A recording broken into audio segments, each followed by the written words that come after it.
نحمده ونصلي على رسوله الكريم اما بعد فاعوذ بالله من الشيطان الرجيم بسم الله الرحمن الرحيم رب اشرح لي صدري ويسر لي امري واحلل عقدة من لساني يفقهوا قولي. پیج 217 دو طریقے.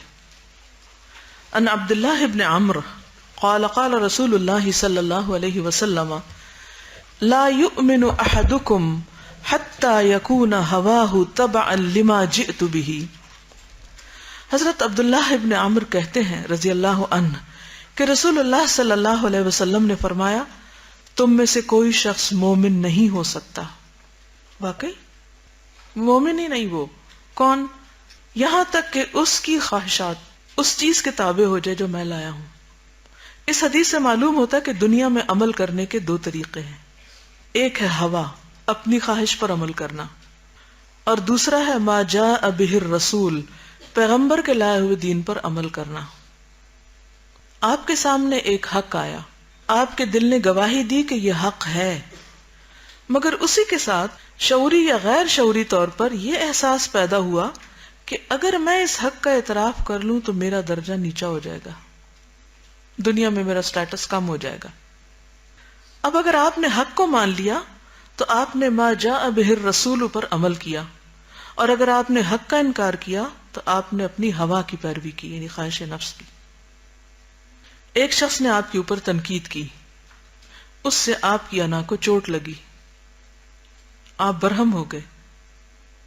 اسی کے ساتھ رسول صلی اللہ علیہ وسلم کی لائی ہوئی شریعت کا یہ حکم آپ کے سامنے آیا کہ متکبر نہ بنو بلکہ متواضع بن کر لوگوں کے درمیان رہو.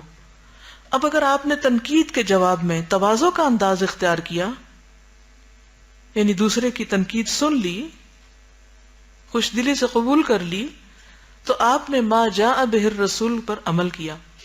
اور اگر آپ نے تنقید کے جواب میں گھمنڈ کا انداز اختیار کیا کہ تم ہوتے کون ہو کہ جو میرے اوپر بات کرو، تو آپ نے ہوا کی پیروی کی، خواہش نفس کی پیروی کی.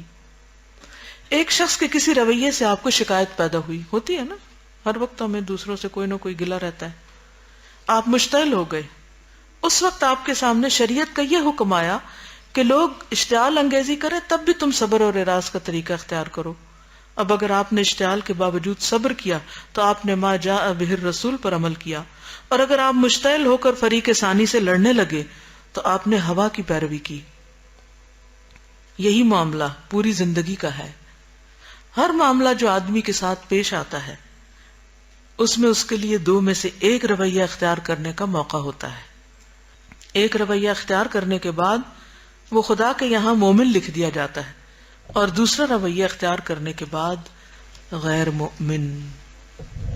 کیونکہ ایمان کا تقاضا کیا ہے، ایمان کا کرائیٹیریا کیا بتایا گیا؟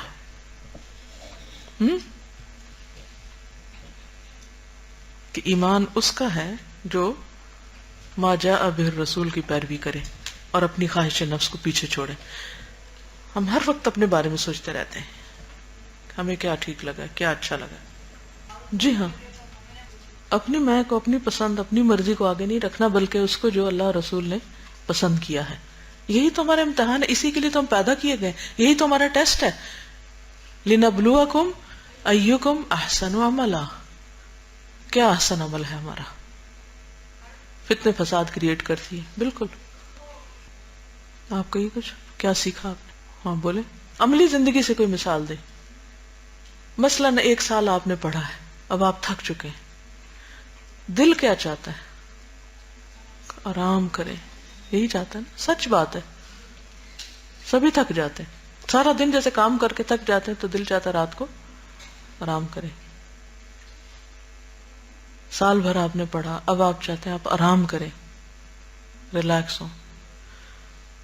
لیکن ایک نیا بیچ جانے والا ہے، اگر آپ سب آرام پہ چلے گئے ان کو کون پڑھائے گا؟ انہیں کون سکھائے گا؟ جیسے آپ لوگ آئے اور آپ کے سٹاف جتنے بھی آپ کے مددگار ہیں، ٹیچرز ہیں، انچارجز ہیں، جو بھی ہیں، یہ اگر سب چھٹی پہ چلے جاتے تو آپ کیسے سیکھتے؟ سیکھ سکتے تھے؟ نہیں. انہوں نے قربانی کی، آپ نے سیکھا. اب 1 سال کی تھکن کے بعد اگر ہم میں سے کچھ لوگ قربانی نہیں کریں گے تو اگلے آنے والے نہیں سیکھ سکتے کہ ہمارے پاس بہت سے عذر ہو سکتے ہیں، گھر والے اجازت نہیں دیتے. اگر ہمارا یقین پختہ، گھر والے بڑی اچھی اجازت دے دیتے. یہ میرا ذاتی تجربہ ہے. اگر میں گھر والوں کی اجازت پہ رہتی تو آج آپ کو یہاں نہ پڑھا سکتی. ان کی کچھ طلب ہوتی ہے وہ پوری کر دیں اور پھر آپ اپنا کام کریں، کیونکہ یہ سودا ہمارا اللہ کے ساتھ ہوتا ہے نا. دنیا میں تو کوئی ہمیں اس کا ریکارڈ نہیں دے سکتا، اور اگر ملے بھی تو تھوڑے دن کا ہے، کتنا کیا کریں گے اس کو، وہ تو اور بوجھ ہی ہے. آپ نے کیا سیکھا؟ اپنی زندگی کو خود پلان کریں. آپ کی سزا کسی نے نہیں بھگتنی. کسی کی باتوں میں آ کے اصولوں کو قربان نہ کریں کہ کوئی بہلائے تو بہل جائیں اس کی باتوں میں آ کے، کوئی پھسلائے تو پھسل جائیں، کوئی دبائے تو دب جائیں.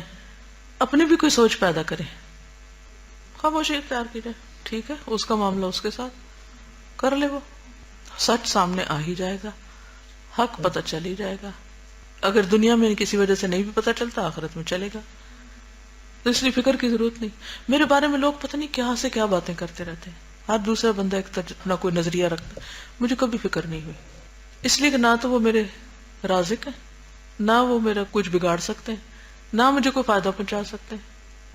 ان کی سوچ، ان کا ذہن ان کے ساتھ. اگر میں صحیح ہوں اللہ حق سامنے لے آئے گا، اور اگر میں غلط ہوں تو مجھے اپنی اصلاح کرنی چاہیے. پیچھے پڑنے کی ضرورت ہی نہیں کسی کی.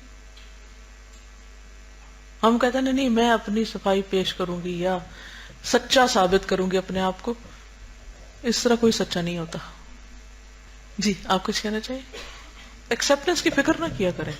اگر آپ صحیح راستے پر ہیں نا تو ایکسپٹنس خود ہی ہو جائے گی. کیونکہ یہ تو ہمارا مقصد نہیں نا کہ ہم خود کو منوائیں. خود کو منوانے کے لیے تھوڑی کوئی دین کے کام کرتے ہیں. چھوٹی عقل چھوٹی سمجھ ہے نا. کچھ بھی کریں طریقہ چیز ٹھیک ہونی چاہیے، مقصد اور نیت ٹھیک ہونا چاہیے. اگر یہ ٹھیک نہیں تو نماز بھی آپ کے لیے سزا کا باعث بنے گی. ویل للمصلین الذین هم عن صلاتهم ساہون. جیسے آج کل آپ دیکھیے کہ سردی بڑھ گئی ہے نا ایک دم، اور رات میری ایسی کیفیت ہوئی کہ سردی سے کہ کوئی مجھے طریقہ سمجھ نہیں آ رہا تھا کہ میری سردی کم ہو. میں نے ایک دفعہ ہیٹنگ پیڈ لیا، وہ ٹھنڈا ہو گیا، پھر ہیٹنگ پیڈ لیا، وہ ٹھنڈا ہو گیا، لیکن میری تکلیف نہیں جا رہی تھی. لیکن آخر آہستہ آہستہ آہستہ کچھ وقت لگا اور نارمل ہو گئی. آپ میں سے بھی کسی نے یہ ایکسپیرینس کیا ہوگا یا نہیں؟ آج کل سردی لگتی ہے تو کوئی ایسی کیفیت ہوئی ہوگی، بہت ہی جیسے کاٹنے والی سردی ہے نا، اور ہیٹر بھی نہ ہو،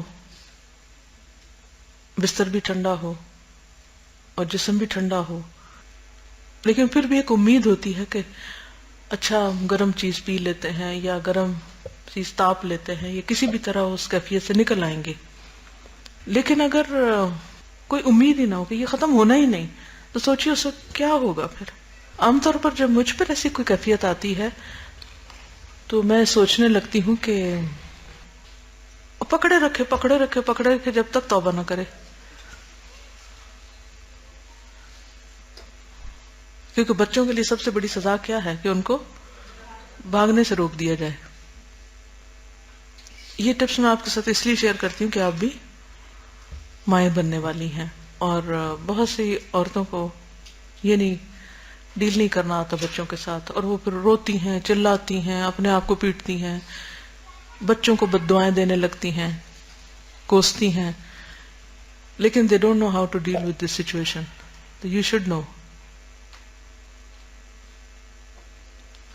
ایک ہوتا ٹائم آؤٹ کرنا بچوں کا، کہ اس کو ایک سرٹن پیریڈ کے لیے کہ آدھے گھنٹے کے لیے تم یہاں سے اس کرسی پہ بیٹھو گے، اٹھو گی نہیں، یا میں تمہیں کسی رسی سے باندھ دوں گی. کوئی بھی چیز جب وہ نہ سنے، منہ سے کم بولے، چہرے سے بھی نارمل رہیں، لیکن اس کو ڈسپلن سکھائیں کہ غلط کام کرنے کا نتیجہ غلط ہوتا ہے، بدتمیزی نہیں.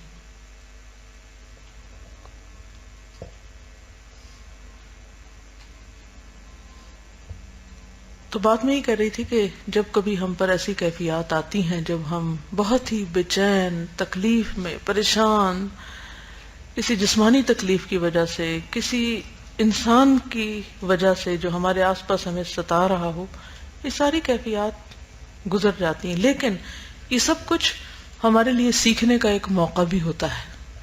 وہ کیا ہوتا ہے؟ میرے بچوں کو عام طور پہ جب چوٹ لگتی تھی تو میں فوراً ان کو یاد دلاتی تھی، سوچو قبر میں کیا ہوگا، نماز نہ پڑھی تو جو منکر نکیر آ کے ڈنڈے ماریں گے اس وقت کیا ہوگا، اس چوٹ کی دوا کون دے گا، وہاں کون امی پٹی باندھے گی، وہاں کون سا پین کلر لوگے۔ بس 3 جملے کافی ہیں اور سوچنے کے لیے چھوڑ دیا۔ جب بھی کوئی تکلیف کا وقت ہو فوراً آخرت کو یاد کیا کریں، اور اس کے ساتھ کوئی نہ کوئی ایسی اپنی عادت کے بارے میں سوچا کریں جو آپ کو پتا ہے کہ وہ اصلاح طلب ہے، ابھی تک بھی آپ نے چھوڑی نہیں وہ غلط عادت، اور اس وقت توبہ کرنے لگ جایا کریں کہ اللہ تو مجھے توفیق دے کہ میں اس سے باہر آؤں۔ تو انشاءاللہ قرآن آپ کی عملی زندگی میں آئے گا اور آپ کے عمل تبدیل ہوں گے، عمل تبدیل ہوں گے تو آخرت تبدیل ہوگی۔ آج صبح میں ایک واقعہ پڑھ رہی تھی،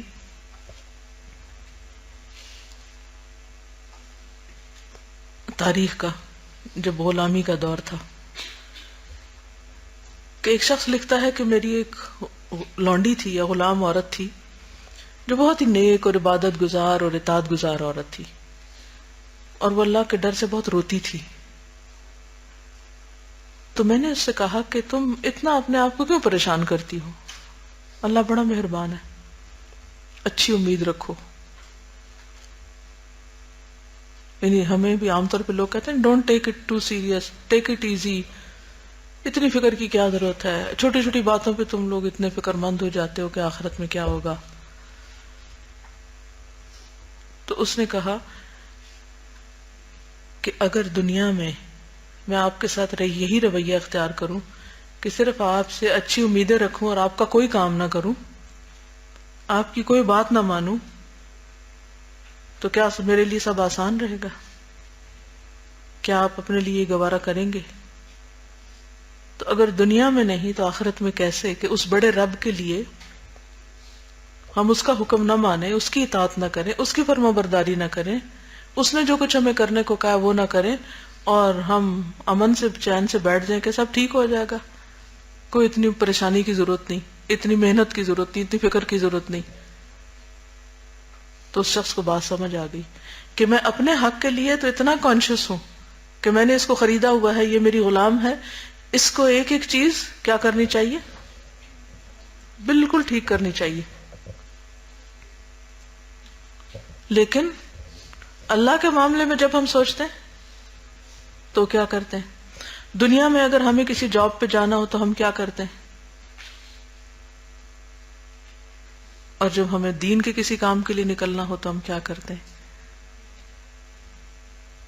کتنے فرق ہے نا ہمارے رویے۔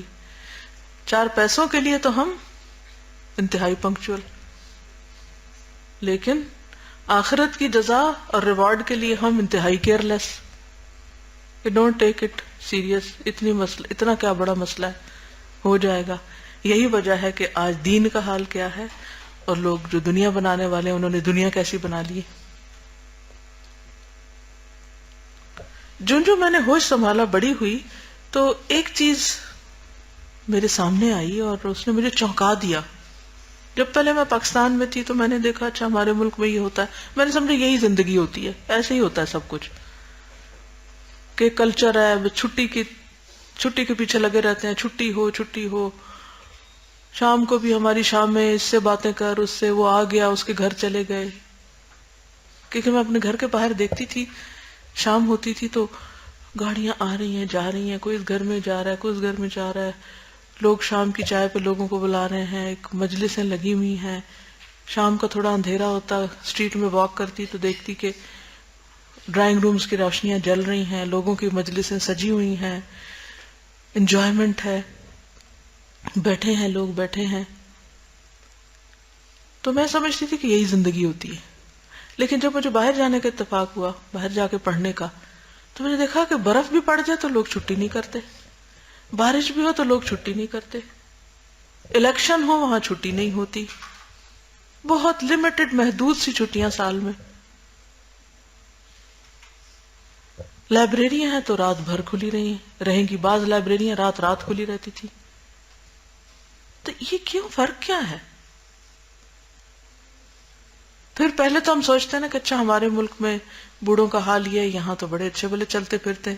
ایک 80 سال کی عورت تھی، وہ اس طرح اسٹریٹ چلتی تھی کہ میں حیران ہوتی، میں کہتی یہ کیسے چلتی؟ ہمارے تو ملک میں کوئی 80 سال کا ایسے نہیں چل سکتا ہو. ہمارے ملک میں بوڑھوں کے چہروں کے اوپر ایک اتنی پریشانی، اتنا خوف، اتنی بیچارے مرجھائے ہوئے. وہاں میں دیکھتی تھی وہ ہنس رہے ہیں، باتیں کر رہے ہیں، لائف ہے ایک ان کی بھی. کیوں فرق ہے؟ میں ہر چیز کو کمپیئر کرتی، گھروں کو دیکھتی تو وہاں ایک گھر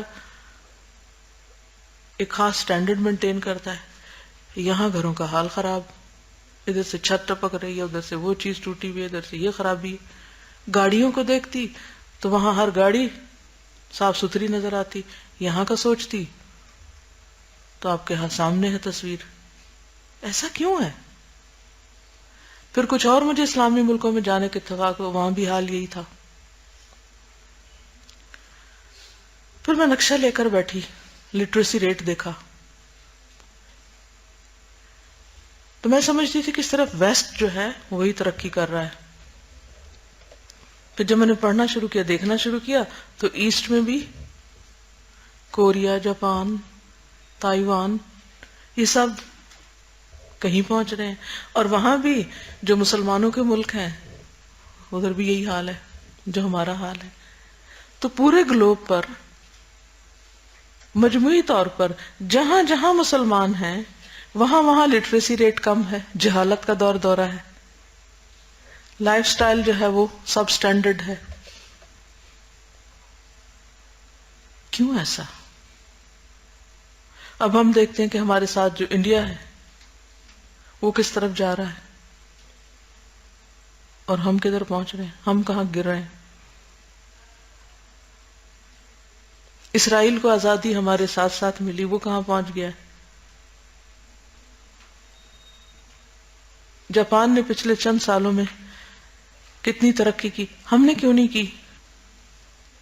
تو ہمیشہ میرے ذہن میں کوشچن مارک ہوتا تھا کہ دوسرے لوگ اگر آخرت نہیں ان کے سامنے، دنیا ہے، تو اپنی دنیا کے بارے میں آنےسٹ ہے، لیکن ہم نہ اپنی دنیا کے بارے میں آنےسٹ ہیں اور نہ اپنی آخرت کے بارے میں. نہ دنیا کے بارے میں سچے، نہ آخرت کے بارے میں سچے. خود کو بھی دھوکہ دیتے ہیں، دوسروں کو بھی دیتے ہیں. اور جب کہیں کام کا وقت ہوتا ہے تو ہم کہتے ہیں خیر ہے، کوئی بات نہیں، ہو ہی جائے گا نا. ریکارڈنگ انسٹرومنٹ سامنے رکھے یا نہ رکھے کیا فرق پڑتا ہے؟ میرا کام تھوڑی ہے، کوئی آئے گا تو کر لے گا، ہو ہی جائے گا نا. چھوٹا چھوٹا کام، چھوٹی چھوٹی ذمہ داری.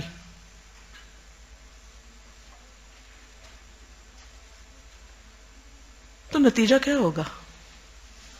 ان خوش فہمیوں کا نتیجہ کیا ہوگا کہ کام نہ کر کے بھی انسان ترقی کر سکتا ہے، محنت نہ کر کے بھی جنت میں جا سکتے ہیں. بنی اسرائیل کا ڈکلائن کیوں ہوا تھا؟ صرف آرزوؤں میں جیتے تھے نا. وَإِنْهُمْ إِلَّا يَظُنُّونَ، صرف ان کے گمان تھے، خیال تھے. تو آج ہم سب کے لیے بھی ایک بہت ہی فیصلہ کن مرحلہ ہے. کیا ہم دنیا میں ترقی چاہتے ہیں، آخرت میں ترقی چاہتے ہیں؟ اور اگر چاہتے ہیں تو ہمیں اپنے رویے بدلنے ہوں گے، ہمیں کام کرنا ہوگا. اسی لیے جب میں پھر واپس آئی پڑھ کے، کچھ ایسا میں نے یونیورسٹی میں کام کیا، میں اس کلچر کو نہیں بدل سکتی تھی. سٹاف روم میں اگر سٹاف بیٹھا ہے تو موسٹلی، جانے سے پہلے میں کالج میں بھی پڑھاتی تھی، وہاں بھی یہی حال تھا. سٹاف روم میں گفتگو چھٹیوں کے بارے میں ہوتی تھی، انجوائمنٹ، انٹرٹینمنٹ، مہمان جا رہے ہیں، مہمان آ رہے ہیں، اور پھر بعد میں بھی یہی ہوتا تھا. تو وہ کہتے تھے جب کام ہی نہیں کریں گے تو کلچر کیسے حال بدلے گا. تو اس پر پھر اللہ نے دل میں خیال ڈالا کہ ایک ایسا ادارہ بنایا جائے کہ جس میں کام کرنے والے لوگ آئیں، جو چھٹی کا نہ سوچیں، کام کریں. کیونکہ کام کرنے کی بھی ایک لذت ہوتی ہے، کام کرنے میں بھی ایک انجوائمنٹ ہے، کام کرنے میں بھی ایک سکون اور خوشی ہے، لیکن وہ تھوڑے دیر سے آتی ہے. ایک ہوتی ہے نا انسٹنٹ ظاہری وقتی خوشی، اور ایک ہوتی ہے ڈیپ ڈاؤن اور اسٹرگل کے بعد ملنے والی خوشی، سیکریفائس کے بعد ملنے والی خوشی. اب یہ ہمیں ڈیسائیڈ کرنا ہے کہ ہم کس کی طرف بھاگ رہے ہیں. تو ثم لا يموت فيها ولا يحيا کوئی معمولی بات نہیں ہے.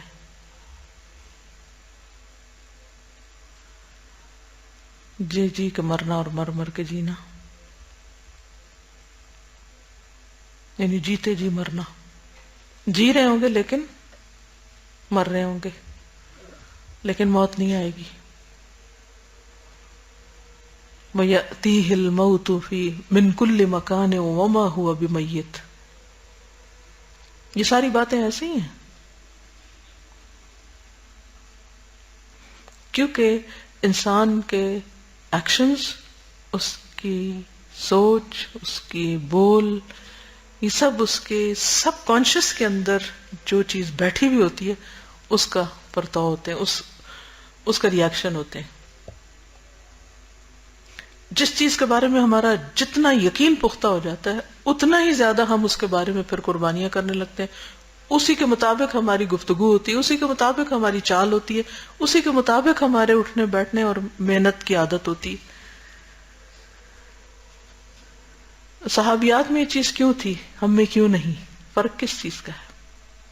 یقین کا فرق ہے نا. وہاں اگر اللہ کے رسول صلی اللہ علیہ وسلم ایک بات کہہ دیتے ہیں تو لوگ مان جاتے ہیں. مثلا ابو الدرداء ہیں، کسی نے ان کو کہا آپ کے گھر میں آگ لگی ہے، انہوں نے کہا ہو ہی نہیں سکتا، میرے گھر میں نہیں لگ سکتی، کیونکہ مجھے اللہ کے رسول صلی اللہ علیہ وسلم نے ایک ایسی چیز پڑھنے کے لیے بتائی ہے کہ جس کو پڑھ کے نقصان نہیں ہوتا. اتنا یقین. اور ہماری بے یقینی کی کیفیت کیا ہے؟ جو پتہ نہیں ہوگا، ہو سکتا ہو جائے، ہو سکتا نہ ہو. تو بہرحال ہم سب کو اپنا طرز عمل بدلنے کی ضرورت ہے، اور ابھی سے ہی تکمیل سے ختم قرآن سے پہلے ہی اگلی پلاننگ کر کے رکھے تاکہ بالکل وقت ضائع نہ ہو کہ اگلے سال میں کیا کرنا ہے، 2011 میں کیا کرنا ہے، کیا اچیو کرنا ہے. پتہ نہیں 2012 آتا ہے کہ نہیں ہماری زندگی میں. اور جب آپ کا یقین پختہ ہوگا آپ ڈیسائیڈ کر لیں گے، باقی سارے لوگ آپ کی مرضی کے مطابق چلیں گے. لیکن اگر آپ ڈھیلے ڈھالیں، جس دیکھیں نا ڈرائیور جو ہے سب اس کے پیچھے ہوتے ہیں نا، وہ جدھر لے جائے، تو اپنی زندگی کے ڈرائیورز خود بنے. السلام علیکم ورحمۃ اللہ وبرکاتہ.